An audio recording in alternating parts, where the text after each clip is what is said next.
पावसाळा कधी येणार असा कोणी मला प्रश्न विचारला तर त्याचं उत्तर अगदी सोपं आहे. बाजारहाट करताना जेव्हा मार्केटमध्ये ही शेवळं येतात ना, तेव्हा समजायचं की लवकरच पावसाळा येणार आहे. कारण पावसाळ्याच्या पूर्वी ही शेवळं मार्केटमध्ये येतात आणि छानपैकी जे आजी आजोबा असतात, कातकरी आजी आजोबा असतात, ते हे पीक आपल्यापर्यंत आणतात आणि पौष्टिक अशी भाजी आपल्याला खाऊ घालतात. त्यामुळे आज रुचकर मेजवानीच्या आपल्या स्वयंपाकघरात मी शेवळाची भाजी हा पदार्थ दाखवणार आहे. मी शेफ तुषार प्रीती देशमुख आपल्या सगळ्यांचं मनापासून स्वागत करतोय. शेवळं ही आहे शेवळाची जुडी. काय करायचं, ती छानपैकी काढून घ्यायची. पानाला बांधलेली असते. अशा प्रकारे ही शेवळं असतात. आता ही कशी साफ करायची हे मी तुम्हाला दाखवतोय. हे एक शेवळाचं देठ घ्यायचं. पहिल्यांदा आपल्याला ते इथे बारीक कापायचं आहे. त्याचं देठ कापून घ्यायचं. देठ बाजूला केलं की ह्याचे वरचे जे कवर्स आहेत ते काढून टाकायचे. हे कवर काढलं की अशा प्रकारे अशा 3 रंगांमध्ये हे शेवळाचं छान असं देठ असतं. आता काय करायचं, तर हे देठ कापून घ्यायचं आणि ह्याचे मध्ये कापून आपल्याला बारीक अशी शेवळं चिरून घ्यायची आहे.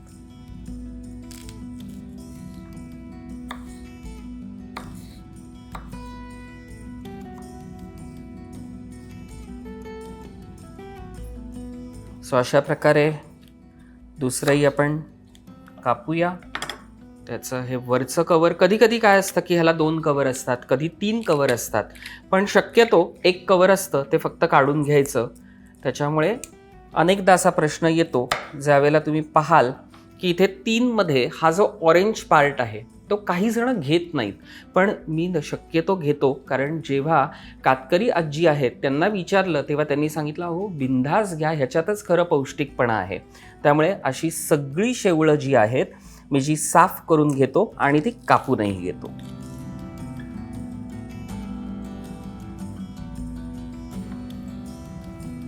सो ही सगळी आपण कापून घेतलेली आहेत.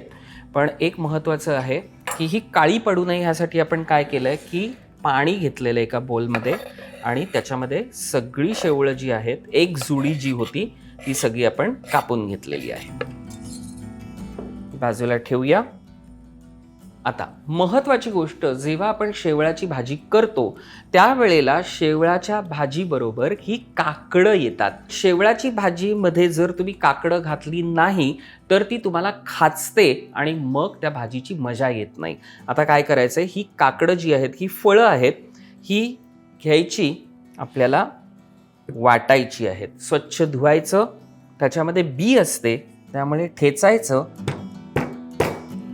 ठेचल्यानंतर तुम्ही जर पाहू शकाल, जेव्हा आपण हे ओपन करतो त्यावेळेला त्याच्यात एक बी असते किंवा कधी कधी 2-3 बिया असतात, त्या काढून घ्यायच्या आणि अशा प्रकारे ही काकडं जी आहे ती साफ करून घ्यायची आणि ही सगळी थोडंसं पाणी घालायचं मिक्सरमध्ये.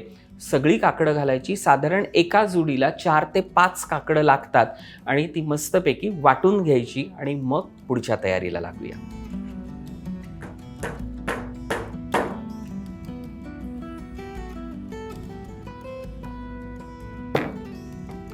सो ही सगळी मी ठेचून घेतलेली आहे, त्याच्यातल्या बिया काढून घेतल्या आहेत आणि ह्या सगळी जी काकडं आहेत ती मी घेऊन जाणार आहे, कारण मला ती वाटून आणायची आहेत आणि मग पुढची तयारी करूया. First class.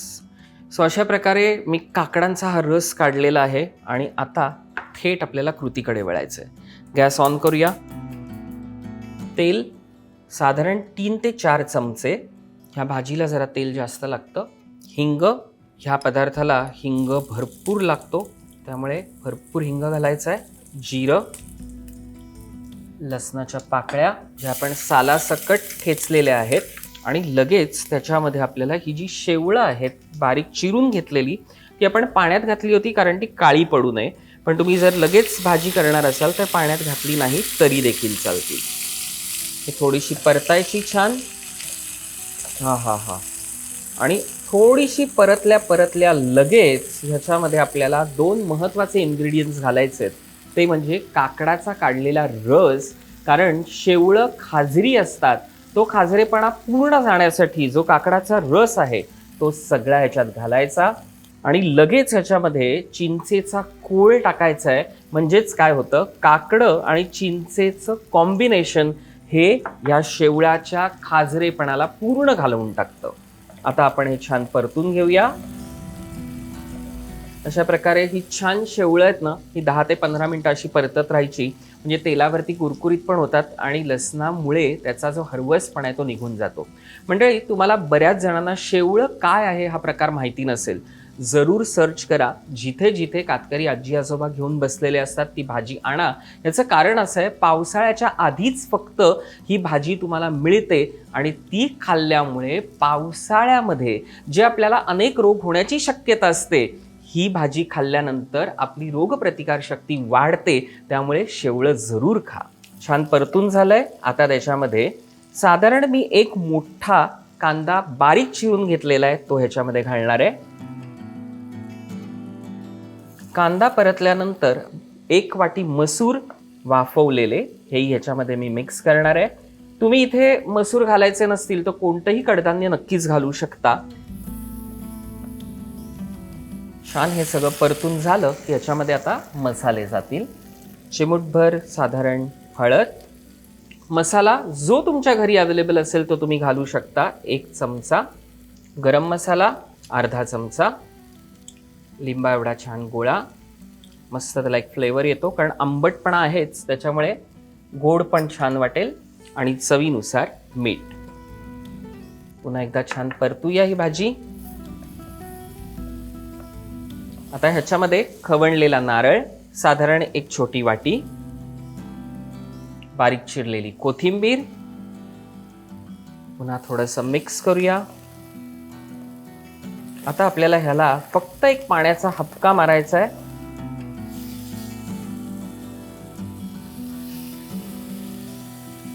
गॅस बारीक आणि झाकण ठेवून एक 5 ते 10 मिनिटं छानपैकी भाजी शिजवून घ्यायची आहे की शेवळाची भाजी तयार होईल. 15 मिनिटं झालेली आहेत. आहा हा हा, फर्स्ट क्लास.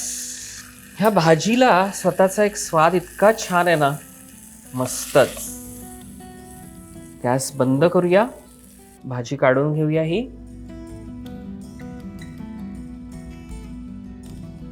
शेवळाची भाजी तयार आहे.